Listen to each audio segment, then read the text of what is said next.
Hi, and welcome to another episode of Hot Takes with me, the Silver Fox, and this is a bit breaking news. It's quite literally coming out as I'm doing it. This is timed at 9:02. It's 9:17, just clicked, as I'm recording. But it'll be about 10 o'clock when it goes out. But it is literally straight up. Keith Brown has been on Good Morning Scotland, and he's been trying to defend Humza Yousaf. And it can be described as a car crash interview. It's what the headline says, and we'll see in a minute. And when you see what it absolutely is. He's saying one thing, then saying the complete opposite thing. He's saying that this is acceptable, but this is not acceptable, even though it's the same thing. He's defending, and you don't know how, he's defending Humza Yousaf, calling opponents traitors. Now, this is inflammatory language by any politician, but we all know if there is one traitor in Holyrood, it's Humza Yousaf himself. He's the traitor. He's the one working against the benefit of the people of this country. He's the one handing money over directly to an organisation connected with the most appalling things. And he has the temerity to call other people traitors. And then Keith Brown's gone on there, and he's absolutely floundered. He's out of his depth, and he's trying to defend the indefensible. Let's take a look. Please enjoy this. Please hit the like button, because this one has got to go. We've got to let this one run and run. Keith Brown loses the rag with BBC presenter in car crash interview about Humza Yousaf UNRWA row. The SNP deputy leader was humiliated on Good Morning Scotland as he tried to defend his boss's awkward stance, should I say, on awarding public cash to an organisation allegedly linked to Hamas. Now, Hamas is a proscribed group, and if Humza Yousaf has been shown to put one brass farthing into the hands of Hamas, that's treason. And it's also breaking so many laws. He has got no option but to resign immediately before the police turn up to arrest him. Keith Brown, I think, is completely unaware of the awfulness of the situation that they're in. But that doesn't surprise me. Keith Brown is not a very bright man. Keith Brown, MSP, lost the plot with a radio presenter as he blasted the BBC Scotland for covering the controversy surrounding Humza Yousaf and his handling of public cash to the alleged Hamas-linked United Nations Relief and Works Agency. Now, he's moaning. How dare you? How dare journalists investigate this? How dare people bring up what has happened? How dare they look at the emails and the words that Humza Yousaf has said and report them? How dare they? The SNP deputy leader refused to accept there were legitimate questions being asked about the use of public funds. And the important word here is public, not SNP money, taxpayers' money. And he does not like the fact that taxpayers are questioning where the money was spent. However, he also admitted he had no idea if his boss had overruled officials. We have his boss's own words saying that. So for him to stand there and say he's unaware of it is quite plainly a lie. And I'm not even going to do an alleged. Brown is lying. He knows full well if he went to an interview and he hadn't done his homework, then he's an idiot. Or if he has done his homework, then he's read that email and he knows. So he's either a complete and utter incompetent who shouldn't be in the role, or he's a liar. I'll leave it to Mr. Brown to explain which is it, liar or incompetent. His choice. Anyway, he said he wanted money to go. The officials who wanted the money to go to UNICEF, and obviously Humza Yousaf overruled them. We have his words for that. We have the freedom of information. Thank you very much, Craig. Marvellous. Craig Houston. If you're not a viewer of Craig Houston, go over, click on him, subscribe. Marvellous. Anyway, he also refused to condemn Mr. Yousaf, referring to his political opponents as traitors, despite criticising the use of the inflammatory language in politics. So he says, I don't like it when people use the word traitors. Don't like it when people, oh, you shouldn't do it, it's inflammatory, blah, blah, blah, blah, blah. Oh, it's okay if Humza Yousaf does it, though. Because hypocritical because I can't defend him otherwise. It's got to be acceptable. We've got to make it acceptable for him to do it. Otherwise, I'm castigating my own leader. And I've already gone against him once last week. I daren't do it again or I'll lose my job. Last week when he had to walk back the not attending Westminster, for those who are unaware of that one, he said that SNP MPs should not attend Westminster, but they did still want to get paid for not doing their job.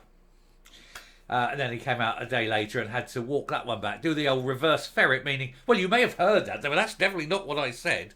What a load of crap. Anyway, Mr. Brown clashed with presenter Gary Robertson several times in the car crash interview, as he branded the original story in the Daily Telegraph a disgrace. Yes, he's actually not happy. Not that it's wrong. He hasn't said that it's wrong. He hasn't denied it. He's just saying it's disgraceful that a national newspaper would go, find out information, and then publish the truth. How dare they? How dare they publish the truth? He's really angry. Not about the truth, but he's really angry that the truth has come out. Because the SNP hate the truth, don't they? The truth is always damaging to the SNP. He also called for Scottish Conservative MSP Stephen Kerr, who led his party's response to the scandal, to be ditched as a candidate for North Tayside in the upcoming general election. So he's saying he does not want democracy. He's anti-democratic. This MP, who's told the truth and who's asked pertinent questions as to how we are spending public money, must be disbarred and not allowed to stand as an MSP because he keeps asking questions of the SNP. That is fascism. Let's just disappear him. Let's just take him away so he can't stand against us. Does Brown not understand the words that are coming out of his stupid mouth? Probably not. He said Mr. Yousaf had been subjected to racist abuse to the story. No, nobody has subjected him to racist abuse. Again, Brown, you're lying. Nobody. What race? Nobody has mentioned the fact that he's brown. That he's... What? Name one show, one evidence, one piece of evidence that Humza Yousaf has been subjected to racist abuse. And he can't because he didn't. It never happened. He was telling Mr. Robertson to go on social media and check some of the comments. No, it's not our job. It's not our job to go and check what you say. It's your job. You are the one providing this information. You're the one who has to back it up. Extraordinary claims require extraordinary proof. You're not providing any proof, so we can dismiss everything you say. Asked if Mr. Yousaf overruled officials, Mr. Brown said, let's stick to what I know, which is very little, of course. He said it's absolutely right that the Scottish Government takes that decision. Yes, and the Scottish Government had taken that decision. They took the decision to give the money, £200,000, out of one particular pot of money that's available to them, to give to UNICEF for water relief. That was the decision they made. He said, of course, the First Minister can take a decision which is different from that recommended by the officials. Absolutely. Yes, he can. No one is denying that. But that's not what happened, because he was asked to provide why he wanted to change it. He was asked what the process for changing it from what the official position was to what Mr. Yousaf wanted it to be. But there's been no case of how that decision was arrived at. He says, if that was the case, and he says, I don't know if it was. Well, how do you, as the party's deputy leader, not know these things? You're saying that you're not involved in decisions. As deputy leader, you're not involved in the decision-making process of your party. Why are you in that role then? If you're so unimportant as deputy leader that you're not even including in decision-making process, you should be resigning. Asked if he'd spoken to his boss about it, Mr. Brown replied, of course I've not. You are the deputy leader at a case where there is a big controversy and you're not speaking to the leader. You're not doing your job. He says, I have no problem with the Scottish Government providing support. Yes, but it was supplying support, but doing it through UNICEF. Mr. Brown was told he was supposed to be on the show to defend the situation, but he merely repeated his argument that he had no issues with the cash being given to UNRWA. Why? You should have, considering what UNRWA did to the Israelis. He then bizarrely said it would be acceptable for the Tories to raise the issue at Holyrood, but not a newspaper. Why? Why is it acceptable for them to raise it at Holyrood and not for a newspaper to raise the issue? If someone's raising the issue's going to be raised. And if it was done by Kerr, which he went to the paper, but if he did it in Holyrood, you don't think the papers would report it anyway? He said, when that contradiction was pointed out to him, Mr. Brown responded, I've already explained that to you, Gary, even though he hadn't. A liar, a liar, a liar. Always lies every time. He says, look at that article. Look at the consequences of that article. Yeah, let's look at the article, which is a reporting of fact, the reporting of the truth, with proof.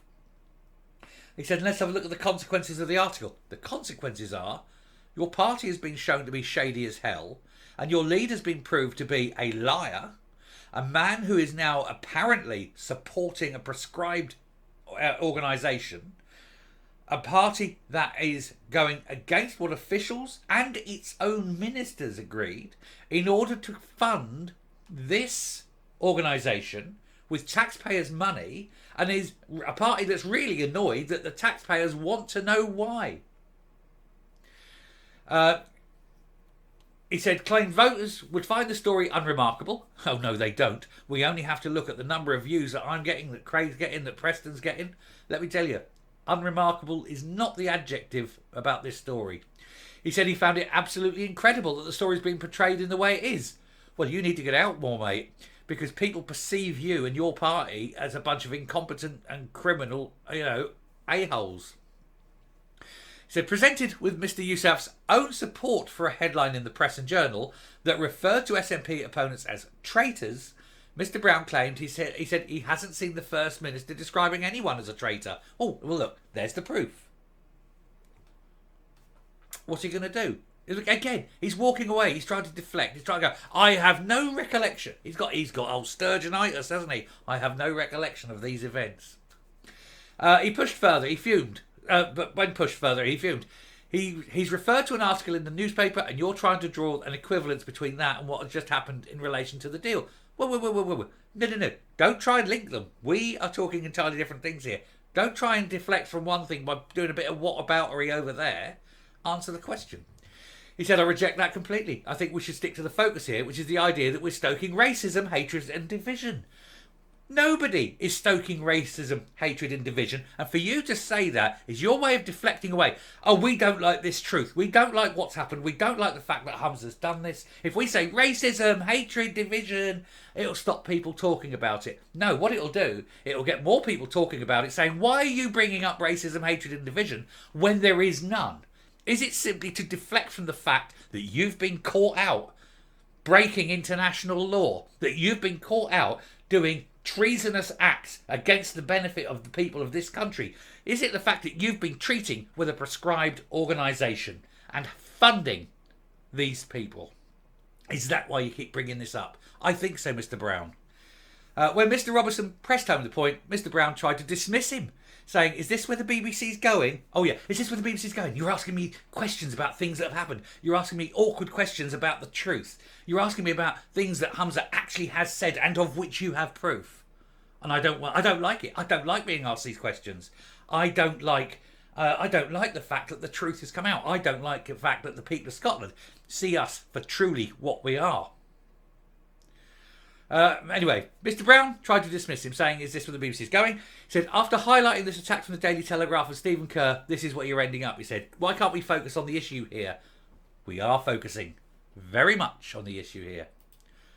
Mr. Brown's performance was criticised on social media, with Tory MSP Murdo Fraser saying humiliating interview for the hapless Keith Brown on GMS.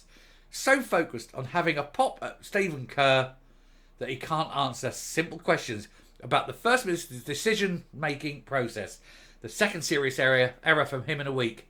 SNP colleagues are already furious with him. It's a joke, but I'm coming up. So there we go. Yesterday, Hamza Yousaf said, oh, look, someone's questioning what I've done. Someone is saying that what I've done's wrong. That's Islamophobia. That was his line. And what we got today? Oh, somebody's questioning what the First Minister's done. That's racism. No proof whatsoever. He's making these claims and he's not providing one scintilla or iota of proof. He's just making the claims in the hope that if he says these magic words, racism, hey, ooh, if he says the magic words, that the problem goes away. Well, the problem isn't going away because nobody has been racist, nobody has been hate-filled. What we are doing is seeking the truth and holding you to account, and you are screwed. This, I think, is the straw that will break the camel's back, and I do hope that Special Branch or 6 or 5 are definitely on their way to have a very, very serious conversation, probably without the offer of coffee, in a secure location. And Hamza Yousaf can busy being reassuring the people questioning him as to the fact that he is or is not as bad as we now suspect he is. It's a joke, isn't it? And then Brown comes out. Brown is a moron. I'm going to stop. Thank you very much for watching. Do please hit the subscribe button, ring the bell, leave a like, leave a comment, please share the video, and remember this, I am never going to stop holding these people to account. Bye.